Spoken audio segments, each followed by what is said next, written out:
Enquanto a guerra entre Rússia e Ucrânia se estende por mais de 3 anos, o Mar de Azov e a Crimeia tornaram-se pontos estratégicos cruciais. A Rússia utiliza corvetas de mísseis de pequeno porte da classe Project 21631 Buyanemy, projetadas para operações em águas costeiras rasas e mares internos, como ferramenta de dissuasão e ataque. A Buyanemy tem 73 metros de comprimento, desloca 1.046 toneladas e atinge uma velocidade máxima de 47 km por hora. Ela é equipada com o sistema de mísseis de cruzeiro Caliber, o sistema de defesa aérea Redut, um canhão naval AK-176 de 76 mm e suportes de metralhadoras de 12,7 mm para defesa de curta distância. Tripulada por 52 marinheiros, essa embarcação funciona como uma fortaleza flutuante, apoiada pelo radar de controle de tiro 5P10 Puma, o radar de aquisição de alvos Positive ME1 e sistemas de comunicação avançados. Movida por um motor a diesel M507A que entrega 4.000 cavalos de potência, o calado de 2,5 metros permite operações ágeis em águas rasas, ideais para áreas como a Baía de Temriuk. O míssil Calibre, com um alcance de 1.500 a 2.500 quilômetros, dependendo da variante, representa uma ameaça significativa para a Ucrânia. Voando a baixas altitudes, abaixo de 50 metros, em velocidades subsônicas, Mach 0,8, é difícil de detectar e interceptar com radares terrestres ou navais. O míssil usa orientação por GPS e navegação inercial com ajustes de trajetória em tempo real, permitindo ataques precisos contra alvos fixos ou móveis. A Rússia frequentemente usa o Calibre em ataques coordenados com mísseis balísticos Iskander, alcance de 500 km, Mach 6 a 7, e drones kamikaze Shahed 136, alcance de 2.000 km, ogiva de 50 kg, sobrecarregando as defesas aéreas da Ucrânia. Esses ataques costumam ocorrer à noite ou em mau tempo para minimizar a detecção. Enquanto isso, a Ucrânia, apesar de não ter uma marinha robusta, desenvolveu uma força formidável de drones e unidades de operações especiais de elite. A unidade Primary da Agência de Inteligência de Defesa da Ucrânia, UHUR, conhecida por operações ousadas, atingiu repetidamente alvos russos na Crimeia e no Mar Negro. Composta por especialistas em alta tecnologia e forças especiais altamente treinadas, a unidade opera em pequenas equipes ágeis para maximizar mobilidade e furtividade. O Departamento de Operações Ativas, responsável por orquestrar missões complexas, funciona como o cérebro estratégico por trás desses ataques precisos. A operação de 28 de agosto na Baía de Temriuk marcou um ponto de virada nas capacidades de guerra marítima da Ucrânia. Preparar uma operação como essa exigiu planejamento meticuloso e coleta precisa de inteligência. Semanas antes, a RUR usou drones de reconhecimento de longo alcance como o Bayraktar TB2, alcance de 300 km, resistência de 27 horas, e drones locais Leleka 100, alcance de 100 km, teto de 2.000 metros, para monitorar a atividade naval russa no Mar de Azov. Equipados com câmeras infravermelhas e sensores ópticos, esses drones capturaram imagens detalhadas dia e noite. A Baía de Temriuk, a leste da Crimeia, com profundidades de 5 a 10 metros, é ideal para a Buyanemy, devido ao seu deslocamento de 1.046 toneladas e calado de 2,5 metros. Drones de reconhecimento documentaram as posições de ancoragem do navio, horários de patrulha e vulnerabilidades em seus sistemas de defesa aérea, incluindo janelas de manutenção de radar e trocas de turno tripulação. A inteligência revelou que a Buyanemy frequentemente ancorava ou se movia lentamente na Baía de Temriuk para preparar lançamentos de mísseis Calibre. O navio realizava patrulhas noturnas curtas a velocidades de 19 a 27 km por hora para economizar combustível. Seus sistemas de radar, incluindo o 5P10 Puma, precisão angular de 0,3 graus, rastreando 50 alvos simultaneamente, e o Positive ME1, alcance de detecção de 150 km para aeronaves, 40 km para alvos voando baixo, ofereciam detecção robusta. No entanto, esses radares eram suscetíveis a interferências de guerra eletrônica e tinham pontos cegos contra drones pequenos e de voo baixo. Notavelmente, o Positive ME1 apresentava um atraso de 5 segundos ao responder a alvos pequenos e de movimento errático. A HUR escolheu um drone de ataque local capaz de carregar uma ogiva explosiva de 5 a 10 quilos, com alcance de 50 km e velocidades de 150 a 200 km por hora. Equipado com navegação combinada por GPS e inercial, o drone operava com precisão sob condições de interferência. Construído com materiais compósitos leves para reduzir a assinatura de radar, ele tinha trajetórias de voo complexas e programáveis para evitar detecção.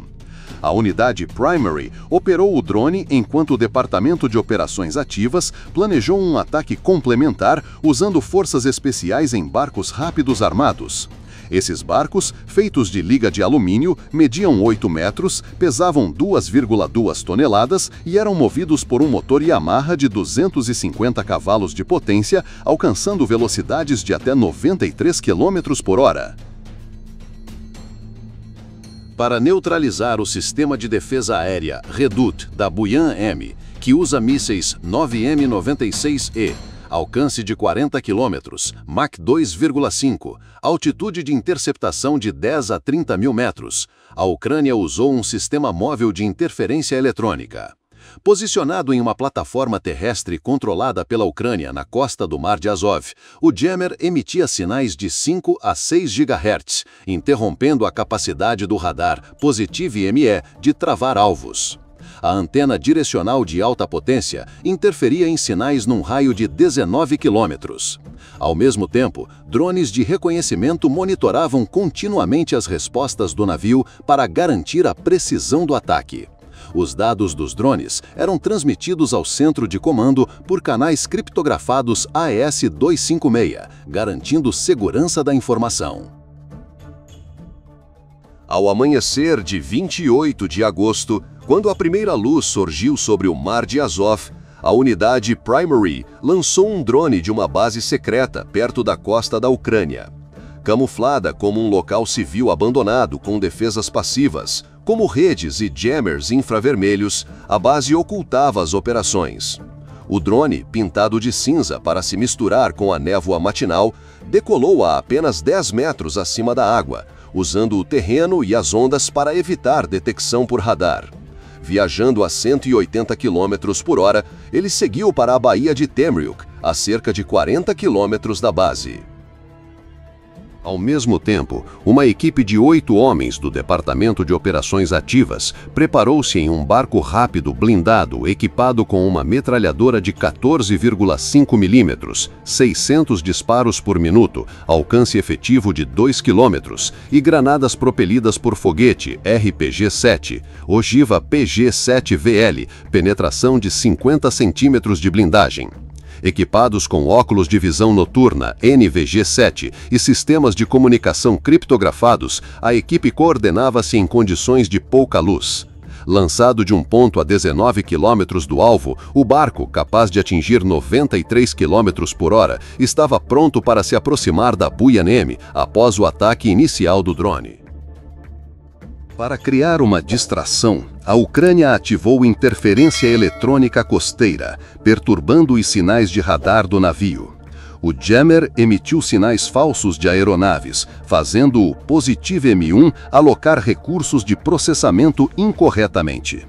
Ao mesmo tempo, 2 drones kamikaze menores, cada um carregando uma ogiva de 3 quilos, foram lançados a 10 quilômetros do alvo, voando a 5 metros com trajetórias erráticas para distrair o sistema Redut. Os mísseis 9M96E do Redut podiam interceptar alvos a Mach 2,5, mas detectar múltiplos alvos pequenos em meio a interferências era desafiador. Um drone foi abatido por um míssil Reduta a 7 quilômetros, mas o segundo continuou a pressionar as defesas do navio. Às 4h45 da manhã, o drone de ataque principal aproximou-se da baía de Temhuk, a 8 metros, a 5 quilômetros da Buyan-M. O radar Positive ME-1 do navio detectou um sinal fraco, mas a interferência e o ângulo baixo de abordagem impediram um direcionamento preciso.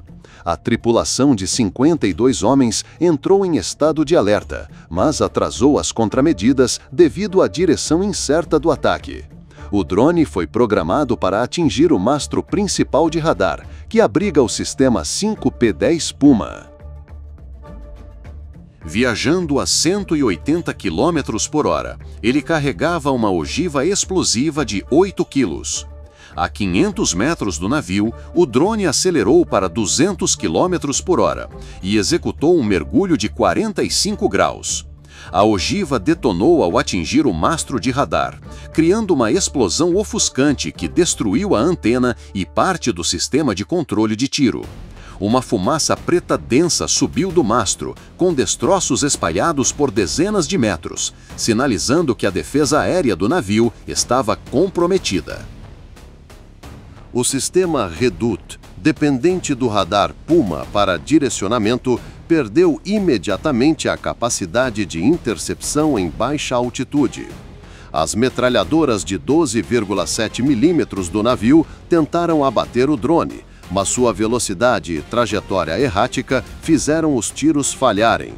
Dentro de 30 segundos após a explosão, 2 drones kamikaze auxiliares atingiram a área da ponte, distraindo ainda mais a tripulação. Um foi abatido pelas metralhadoras a 300 metros, explodindo na água e criando uma coluna de água de 5 metros. O segundo atingiu o convés frontal, causando danos menores a uma antena de comunicação secundária e aos eletrônicos a bordo. Com o radar do navio neutralizado, a equipe de forças especiais no barco rápido recebeu o sinal da unidade Primary para iniciar a segunda fase. Protegida pela fumaça dos drones kamikaze, o barco aproximou-se da popa da Buyan-M, seu ponto defensivo mais fraco. Ogivas de fumaça especiais reduziram a visibilidade da tripulação a menos de 50 metros. Viajando a 84 km por hora, o barco chegou a 1 km do navio antes de reduzir a velocidade para preparar o ataque. A equipe usou GPS portátil para navegação precisa em condições de baixa visibilidade. Cada membro das Forças Especiais carregava um RPG-7 com uma ogiva PG-7VL, capaz de penetrar 50 centímetros de blindagem. A 300 metros, 2 projéteis de RPG foram disparados contra o casco do navio, perto do compartimento do motor. O primeiro atingiu o lado de bombordo, criando um buraco de 1 metro, vazando combustível e iniciando um pequeno incêndio. O fogo se espalhou rapidamente devido ao combustível diesel, produzindo uma fumaça preta densa que obscureceu ainda mais a visão da tripulação. O segundo projétil atingiu próximo à hélice, danificando o sistema de propulsão e imobilizando o navio. Uma pá de hélice quebrada causou vibrações severas, inclinando ligeiramente o navio para estribordo. A tripulação tentou responder com metralhadoras de 12,7 milímetros, mas a fumaça e a velocidade do barco tornaram os tiros imprecisos. Os artilheiros do navio dispararam cerca de 200 projéteis antes que o barco desaparecesse na fumaça. A equipe de forças especiais disparou granadas de fumaça adicionais para cobrir sua retirada, manobrando em zigue-zague para evitar perseguição e retornando à base em 15 minutos. A Buyan-M, agora sem radar ou mobilidade, tornou-se um alvo fácil e foi forçada a se retirar do combate para evitar mais ataques. Relatórios de inteligência indicam que ela foi rebocada para o porto de Kerch por uma embarcação de resgate, exigindo pelo menos 3 meses de reparos. O ataque, que durou menos de 10 minutos, causou danos severos à Buyan-M. O radar 5P10 Puma foi completamente destruído. o sistema Redut ficou inoperante e o casco sofreu 2 grandes buracos, interrompendo suas operações com mísseis calibre. A HUR relatou que o navio foi rebocado para o porto para reparos que custarão milhões de dólares, interrompendo as operações russas no Mar de Azov por pelo menos 6 meses.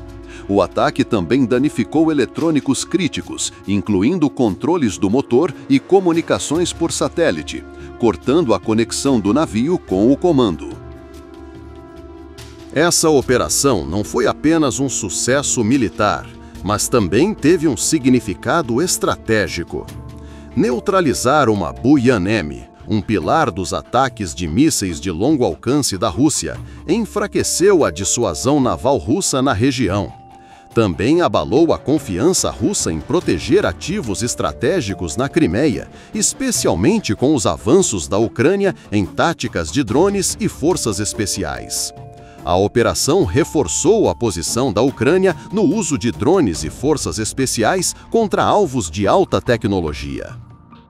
O ataque expôs vulnerabilidades nos sistemas de defesa aérea da Rússia ao enfrentar táticas coordenadas e tecnologia moderna de drones. O sistema Redut, apesar de sua reputação avançada, teve dificuldades contra alvos pequenos e de voo baixo em condições de interferência. Analistas militares observam que o radar Positive ME1 tem baixa sensibilidade a alvos com uma seção transversal de radar inferior a 0,1 metro quadrado, como os drones locais da Ucrânia. Isso representa um desafio significativo para a Rússia em proteger ativos estratégicos na Crimeia e no Mar de Azov. O uso de interferência eletrônica econômica pela Ucrânia destacou ainda mais a disparidade de custos, com um drone custando milhares de dólares desativando um navio que vale dezenas de milhões. A operação de 28 de agosto na Baía de Temryuk demonstrou a engenhosidade e o espírito de luta da Ucrânia. Ao combinar tecnologia de drones, guerra eletrônica e forças especiais, a URU reduziu uma corveta de mísseis russa a destroços, enviando uma mensagem clara de que nenhum alvo é invulnerável. A vitória foi usada pela mídia ucraniana para propaganda, elevando o moral militar e civil e aumentando a pressão diplomática sobre a Rússia. No contexto de uma guerra prolongada, sucessos como esse enfraquecem o inimigo e inspiram as forças e o povo da Ucrânia. Relatórios pós-operação da URU incluíram imagens de drones da explosão na Buyan-M, criando um impacto psicológico poderoso no público ucraniano.